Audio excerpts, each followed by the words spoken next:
Hey, what's up everybody? Today I wanted to take a moment to address a common thing that comes up with guitar students that I have.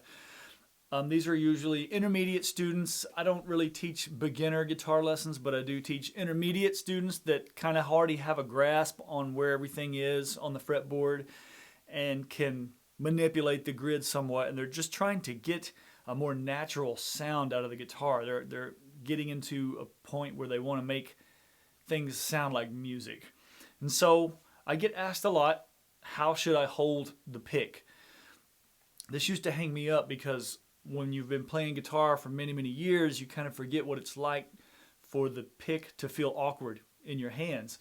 First thing I want you to do is take your hand, just relax it, like so, and with it feeling totally relaxed, just take the pick and wedge it in there so that it's in there just like so. This is a great place to start with holding a pick. You may want to adjust it a little bit from in there. I like to kind of feel it on the edge, outside tip and edge of my index finger and on the outside edge of my thumb. I like to think of the pick as being a small brush attached to the outside edge of my thumb. And by outside edge, I mean the edge facing your body. Now, most of the motion to me comes from a combination of the thumb and the wrist. A lot of people think it's all from the wrist, the elbow. It's some from the wrist, but a lot of it comes from the thumb. There's just a lot of finesse that is involved in picking that comes from the thumb. Make sure your shoulder and your elbow are totally relaxed. Like, don't get them tensed up. Momentum should never come from the elbow, I don't believe. Sometimes it's hard not to use the elbow, but I recommend trying not to.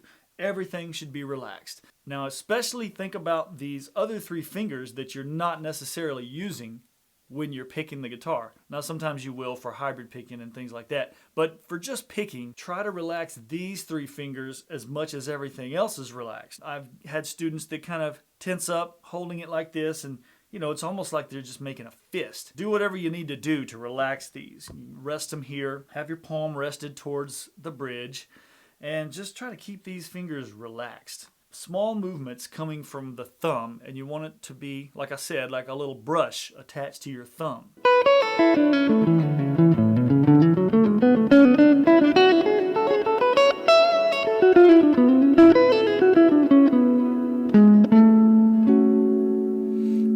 So you see, there's kind of a combination of momentum coming from the wrist and the thumb. It's not all from the wrist. I've also noticed students a lot of times will just do all downstrokes or all upstrokes sometimes. So, for example, just like playing a scale,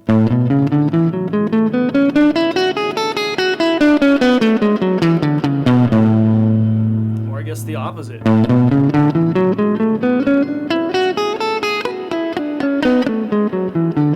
I can't even do that with all upstrokes. It just feels kind of unnatural. I would have that student focus on alternate picking and make a conscious effort to strictly alternate pick. Whenever you do a downstroke, the next one needs to be an upstroke.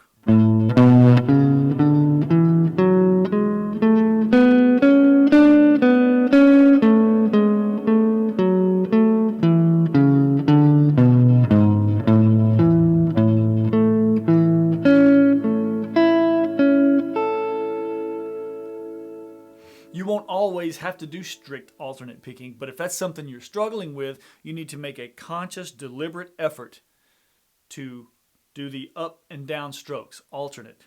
Now, something else I've recommended before is try playing whatever you're doing, a scale or whatever, without a pick at all. So, for instance, I'll play that same A major scale, and I'm just going to fret the scale and not actually pick anything.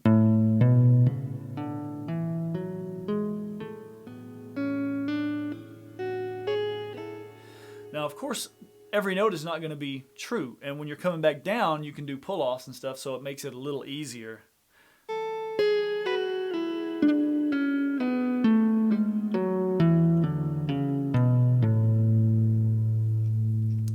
So what you notice when you do that is, oh, okay, sometimes I don't have to pick, and I can get a nice smooth note just by pulling off or hammering on. And when you force yourself to play without a pick, that's where you can kind of start to notice those areas where you can actually get away with that. So I recommend just trying to play without picking anything at all.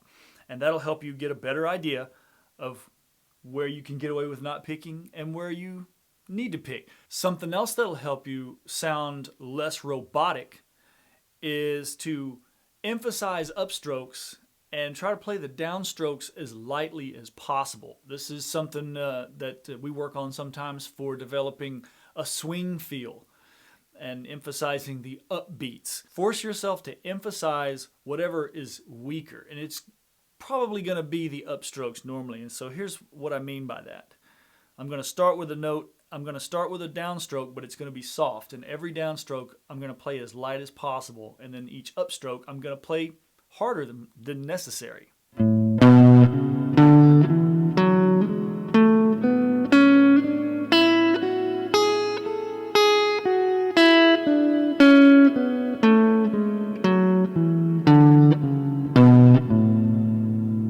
So remember, keep everything relaxed.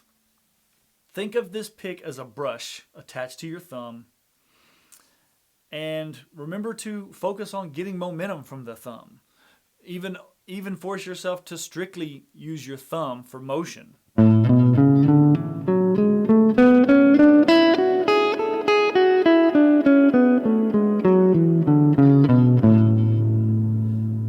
Because ultimately it's a combination of thumb and wrist.